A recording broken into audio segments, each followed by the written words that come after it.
Now, out of Sri Lanka and Bangladesh, whose confidence is dented more? I'd have to say that, Bangladesh lost, but I thought the way Sri Lanka lost, they lost the game so early. They lost control of the game so early that you have to say, Bangladesh also lost early wickets, but I'd say Sri Lanka is a bit more dented. And I feel actually they would be hurt more because they're a younger side. I think they're potentially a much better side right now than Bangladesh. Bangladesh is just looking a bit over the hill for me. I feel the old generation is just starting to finish their careers. Yeah. Great careers though they have been, Mushfiqur, Shakib, Mahmudullah. And the youngers have not, the junior next generation has not taken over as yet. They're without the best T20 batsman at the moment in Litton Das. Exactly. Clearly the best. He's clearly the best. The one I'm worried, wasn't it Mohammad Naeem who played against India in those 3 games when Asia Cup. When they played the day-night test in Calcutta? There were also 3 T20 games around then. I think it was him who got an 80-odd in one of the games for Bangladesh. There was a young opener from Bangladesh who looked really good. I think it was him, but I'll check quickly. Yeah. But I think it was him, and he looked so impressive.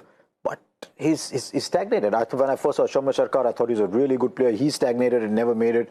Mahmudullah, they've always played around. Mahmudullah must be the only player of his caliber who was especially 6 or 7. That's ridiculous. Yeah. Too low for him. Yeah. But I'm also just as worried about Sri Lanka because there is so much ability in that Sri Lankan side. Yeah. You look at Charit Asalanka, you look at Pathum Nisanka, Kushal Mendes. Kushal Mendes is a serious player who's not become what he should have become.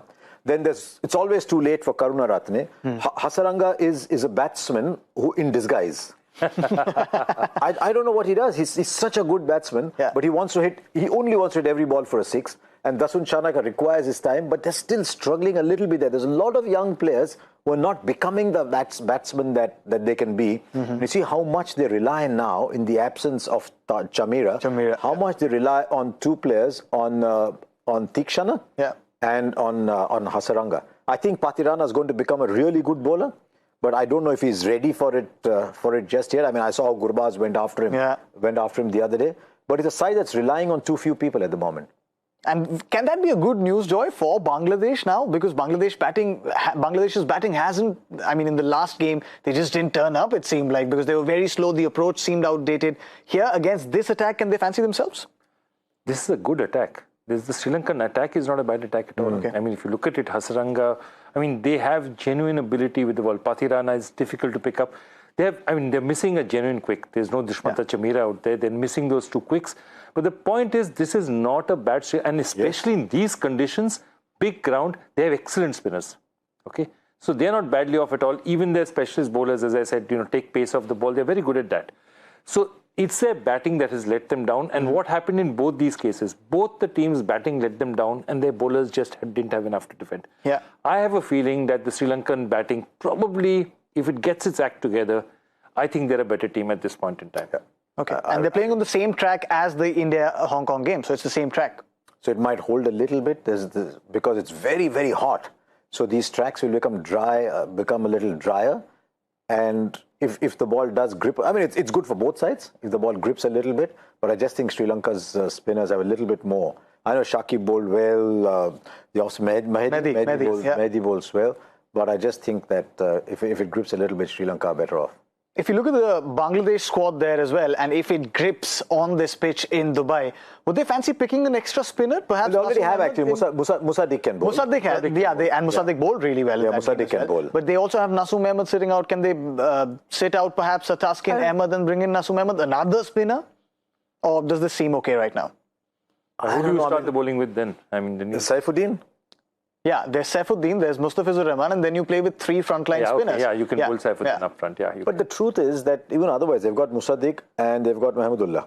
Yeah. Oh, yeah. So they've got. They have a lot of options. What happened to Shabir Rahman? He's been out for a while now. Shabir Rahman is another example of someone who you thought is going to become a really good player. Bit of a leg spinner, he was nice, aggressive batsman.